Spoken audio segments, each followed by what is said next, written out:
On this edition of Friday Night Arcade, let's take a look back at the Star Wars Trilogy of games for the Super Nintendo Entertainment System. Star Wars. The very name conjures up images in most people's minds of timeless space opera, heroic sci-fi adventures, and epic battles between good and evil. These films were an incredible achievement in movie making, and with all of the sci-fi westerns set in space action, it seems only natural that portions of the film would be made into video games at some point. Early iterations of Star Wars in the video game market dealt mostly only with certain excerpts from the films such as the Battle of Hoth, lightsaber battles, or the Death Star run. There were also those awkward NES Star Wars games that we just won't talk about. These were fairly unique, and certainly the developers did the best they could given the limitations of the hardware, but with the expanded capabilities of the Super Nintendo, LucasArts wanted to give fans an immersive movie gaming experience they could truly sink their teeth into.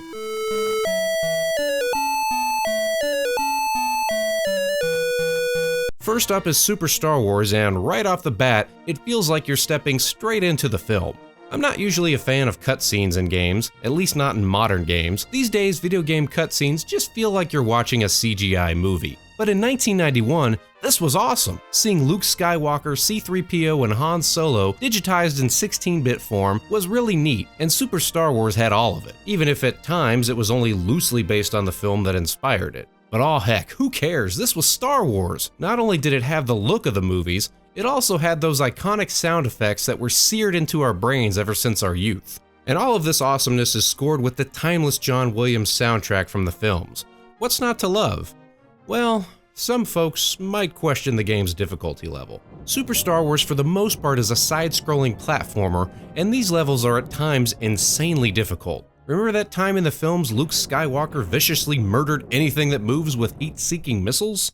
You'll be waist-deep in endlessly spawning womp rats, killer Jawas that huck grenades at you, evil droids, dancing stormtroopers, death rays, exploding proximity mines, random flamethrower attacks, falling boulders, scorpions, and TIE fighters literally smacking you in the face.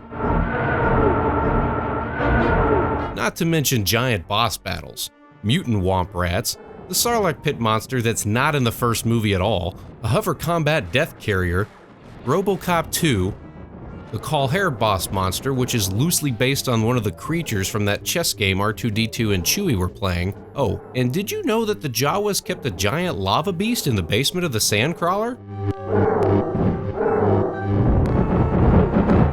This game is non-stop action, and it's like Star Wars meets Contra 3. There is also platforming, and here's where I do admit the game gets a little tedious. One example is when Luke is trying to enter the Sandcrawler to save R2 from the Jawas. Yeah, that's how it went in the movie, right? Anyway, once you get to the Sandcrawler, Luke has to make his way up a series of absurdly placed platforms, all the while Jawas and droids are trying to knock you off and flames are shooting out the sides of the Sandcrawler. It doesn't help either that the jumping controls in this first entry are a little stiff. It's possible to make it almost to the top, only to get knocked off and to have to start the whole process all over again. The game does occasionally give you time bonus power-ups. I'm thinking if you have to add in a time bonus to make sure players get through the level, you may need to rethink the level design. Still though, for some reason this all just works. Even if the gameplay is only loosely based on the films, and despite the significant creative license taken by the development team, this is just awesome to play. The levels all really look like something out of a Star Wars film. Tatooine and Mos Eisley as well as the Death Star all look great compared to their film counterparts. They truly did a nice job translating the characters to 16-bit as well, with Luke, Han, and Chewie all easily recognizable. And it's really neat being able to switch between Luke, Han, and Chewie in between levels as you meet up with these characters on your journey. Where else do you get to play as your favorite characters from the films? It seems like nowadays Star Wars games try to come up with their own characters and stories. I just want to play as my favorite characters from the movies. It's not that complicated, folks. And they got a couple things perfectly right here. I mentioned the Mode 7 levels, and they are spectacular. There's a few Mode 7 levels on Tatooine where you have to make your way to the Sandcrawler, and then again to Mos Eisley. Where it gets really fun is with the Death Star battle. This feels 100% like the movie and runs beautifully on the SNES 16-bit hardware. First, you have to destroy a certain number of TIE fighters and turrets. After that, you get to make the trench run just like in the movie. Just awesome. Use the Force, Luke.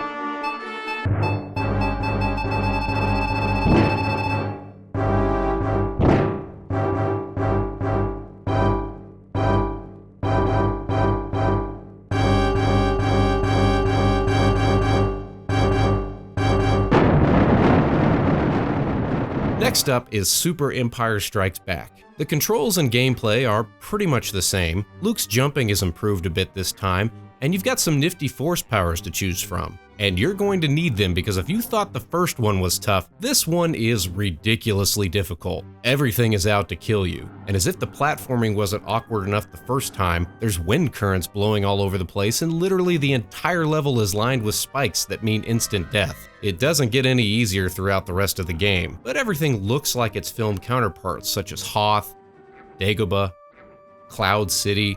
There's cutscenes that loosely tie in with the movie as well, and the best parts include a Mode 7 level where you get to take down an AT-AT walker with the tow cable.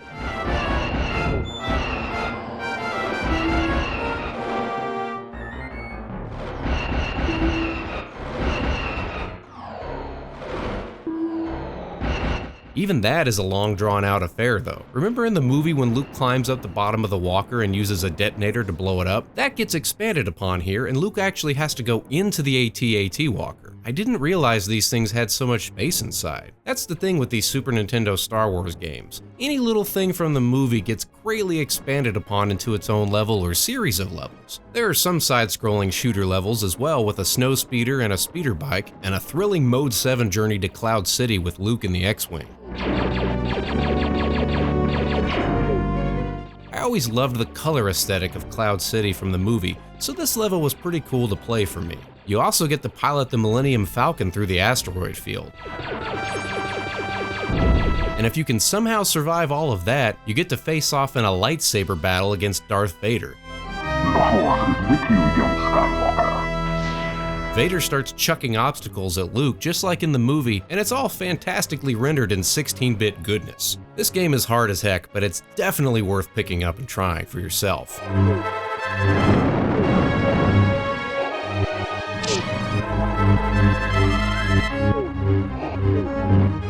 And finally, there's Super Return of the Jedi. It's more of the same, digitized cutscenes from the movie, side-scrolling action, and a wide variety of gameplay. The levels are all fantastically rendered from their movie counterpart. Jabba's palace on Tatooine, the Force Moon of Endor, and the Death Star all look great. The enemies all look really cool in 16-bit form as well, and the bosses are all huge again. Sometimes they make sense, like fighting Jabba the Hutt or the Rancor, but then sometimes they're crazy insane warped versions of something seemingly insignificant from the film. Remember the random giant frog sitting outside Jabba's palace in the film? Well, he grew 15 feet tall and he's really ticked off. So is that guard droid from outside of Jabba's palace. In general, the side-scrolling areas feel slightly easier than in Super Empire Strikes Back, but you'll still need every last continue and probably a cheat code if you want to get through this thing on anything other than easy mode.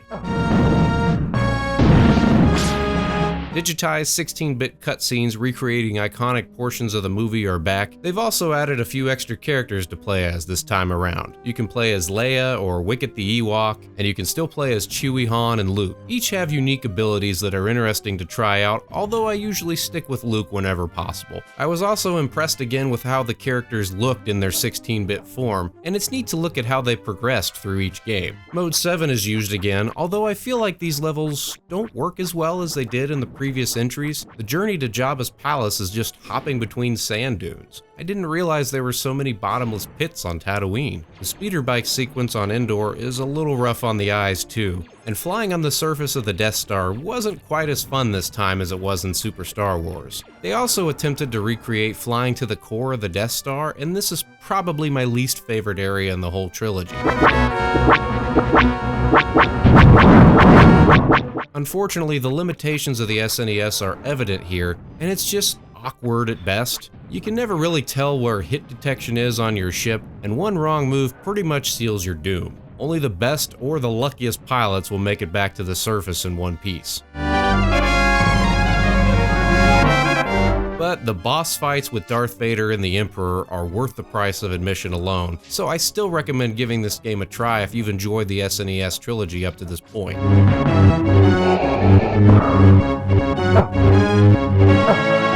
Well, that's Star Wars on Super Nintendo for you. While these games certainly are not perfect and the difficulty level may be a turnoff for some, I still recommend checking these out if you're a fan of the original Star Wars trilogy. If the games get too rough but you just want to experience some of the more recognizable beats from the films, there are plenty of cheat codes and level skips to help you out. The best part is these games are not that expensive on the secondary market if you're looking to play them on original hardware, and they're also available as digital releases for the Wii and the PlayStation 4. That wraps it up for this edition of Friday Night Arcade. Did you play any of the Super Star Wars games growing up? Did you beat any of these games without using cheat codes? Do you think they're worth playing today? I'd love to hear your experiences with these games in the comments below. Thanks for watching. I'll see you next time on Friday Night Arcade.